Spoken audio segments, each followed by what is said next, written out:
ఎలా బాగుంటారయ్యా మీరు? ఆడ రాక్షస పాలన సాగుతుంటే మీరు బాగుంటారా? అన్యాయం అయిపోలేదా రాష్ట్రం? ఈ అక్రమార్కుడిని సాగనంపడం కోసమే ఈ శంఖారావం. ఇవాళ మన ప్రీతం నేత చంద్రబాబు నాయుడు గారు ఇక్కడికి వచ్చారు. ఇందాక ఎండ మండిపోయింది, ఇప్పుడు ఏంటి చల్లబడిపోయింది? దేనివల్ల? చంద్రబాబు గారి వల్ల. ఈ రాష్ట్రం సుభిక్షంగా ఉండాలన్నా, అభివృద్ధి చెందాలన్నా, పేదరిక నిర్మూలన జరగాలన్నా, అన్ని బడుగు బలహీన వర్గాలకు న్యాయం జరగాలన్నా మరలా చంద్రబాబు గారే ముఖ్యమంత్రిగా రావాల్సిన అవసరం ఉంది. ఎవరు రావాలి? ఎవరు రావాలి? సిబిఎన్ రావాలి. దానికి అగ్నికి ఆజ్యం పోసినట్టుగా ఎవరున్నారు పక్కన? పవన్ కళ్యాణ్ గారు ఉన్నారు, మర్చిపోకండి. చంద్రబాబు గారు, పవన్ కళ్యాణ్ గారు, తెలుగుదేశం జనసేన సారథ్యంలో ఈ రాష్ట్రంలో మంచి ప్రభుత్వం రావాలని, ఈ రాష్ట్రం బాగుపడాలని కోరుకుంటా ఉంది.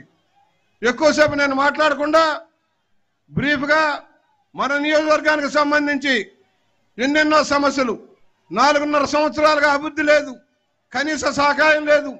2 కోట్లు గ్యారెంటీ ఇస్తే కాంట్రాక్టులు పనిచేయని దౌర్భాగ్య స్థితిలో ఉంది. జల మిషన్ ఇంటింటికి నీరు ఇవ్వాలని చంద్రబాబు గారు మొదలు పెడితే దాన్ని రద్దు చేశాడు ఈ జగన్మోహన్ రెడ్డి. ఇంటింటికి నీరు వస్తా ఉన్నాయా? పథకం అమలవుతా ఉందా?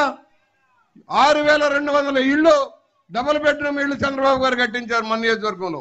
పక్కనే తొర్రేడులో, బొమ్మూరులో, శాటిలైట్ సిటీలో, వడ్ర కాలనీలో, ధవళేశ్వరం అనే చోట్ల ఎంతమందికి ఇళ్ళు ఇచ్చాడు? ఎందుకు ఇవ్వలేదు? ఎందుకు ఇన్ఫ్రాస్ట్రక్చర్ చేయలేదు?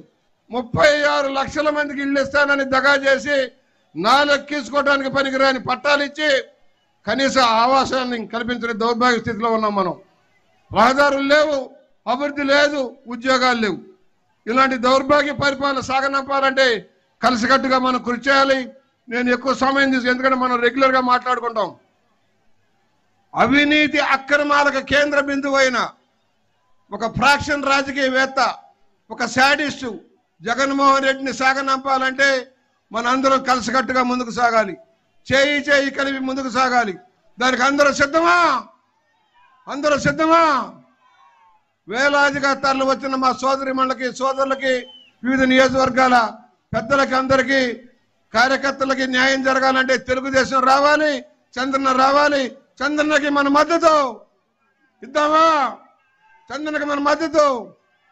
ఇప్పుడు ఆంధ్ర రాష్ట్ర భవిష్యత్తుని తీర్చిదిద్దగలిగిన, రాబోయే రోజుల్లో రాష్ట్ర ప్రగతికి పునాదులు వేయటమే కాదు, రాష్ట్రాన్ని సుసంపన్నం చేయడం కోసం అహర్నిశం తప్పించి తన ఆరోగ్యాన్ని, తన వయసుని కూడా లెక్క పెట్టకుండా రాత్రింబవళ్ళు కష్టపడి దూరదృష్టితో, విజన్తో ముందుకు సాగుతున్న చంద్రబాబు గారు ఈ రోజున మన ముందుకు వచ్చారు.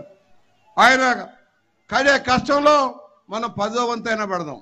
ప్రతి ఒక్కరూ 10వ వంతైనా కష్టపడదాం.